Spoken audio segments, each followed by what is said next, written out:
আসসালামু আলাইকুম বন্ধুরা, আশা করি আপনারা সবাই ভালো আছেন এবং সুস্থ আছেন। নতুন লট চলে আসছে বা নতুন লট আসছে আপনার R15B4 রেড কালার। তো বাইকটি দেখতে পাচ্ছেন মাত্র আনা হয়েছে এবং আমি নিজ হাতে আপনার পলিগুলো উপরে উঠাইছি যেন আপনার বাইকটা একদম র অবস্থায় দেখতে পারেন।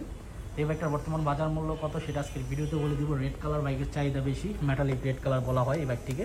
তো যারা নিতে চান অবশ্যই নিতে পারেন। আর এটা ইন্ডিয়ান BS7 বাইক। বর্তমান সময় কিন্তু রেড কালার বাইকটা খুব চাহিদা একটা বাইক। হোয়াইট কালারের পর কিন্তু এই রেড কালার বাইকটা বেশি চাহিদা হয়েছে। তো এই বাইকটার বর্তমান বাজার মূল্য কত সেটা আমি বলে দিচ্ছি। বাট রেড কালার বাইকটা আপনার কুইক শিফটার নাই, যেটা আপনার হোয়াইট কালার বাইকের মধ্যে আছে, রেড কালারের মধ্যে পাবেন না। তো যারা নিতে চান অবশ্যই নিতে পারেন। আর বর্তমান প্রেক্ষাপটে আপনার রেড কালার R15B4 বাইকটির প্রাইস চলতেছে আপনার 5,60,000 টাকা আস্কিং প্রাইস। তো যারা নিতে চান অবশ্যই নিতে পারেন। অ্যান্ড বাইকটা front brake, rare break, ABS use করা হয়েছে দেখতেই পারতেছেন, এবং ব্রেক ক্যালিভার ব্ল্যাক দেখাই যাচ্ছে। আর টায়ারগুলো হচ্ছে MRF টায়ার। অ্যান্ড বাইকটা সম্পূর্ণ CVU কন্ডিশনের বাইক, যেটা আপনার ইন্ডিয়া থেকে ডাইরেক্ট ইম্পোর্ট করে শিপের মাধ্যমে আনা হয়, বাংলাদেশে এনে ফিটিং করা হয় না। অফিসিয়াল বাইকগুলো হচ্ছে আপনার CKD কন্ডিশন, বাট আনঅফিসিয়াল হচ্ছে CVU কন্ডিশন। তো যারা নিতে চান অবশ্যই নিতে পারেন।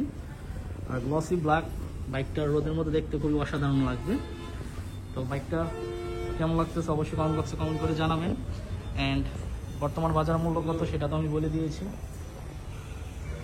আর এই রেড কালার বাইকটি সারা বাংলাদেশে এক পিস আছে, আপনারা চাইলে যোগাযোগ করতে পারেন বাইক গার্ডেন শোরুমে এসে। একমাত্র বাইক গার্ডেন শোরুমে আপনার এই বাইকটি অ্যাভেলেবেল আছে, আর কোথাও আপনার রেড কালার বাইক তেমন অ্যাভেলেবেল নাই। তো যারা নিতে চান অবশ্যই নিতে পারেন। এই ছিল আজকের ভিডিওর আপডেট ইনফরমেশন। আই হোপ আজকের ভিডিওটি আপনাদের ভালো লাগছে। দেখা হবে ইনশাল্লাহ পরবর্তী ভিডিওতে। সবাইকে অসংখ্য ধন্যবাদ ভিডিওটি প্রথম থেকে শেষ পর্যন্ত দেখার জন্য এবং আমাকে এভাবে সাপোর্ট করার জন্য। অ্যান্ড আল্লাহ হাফেজ।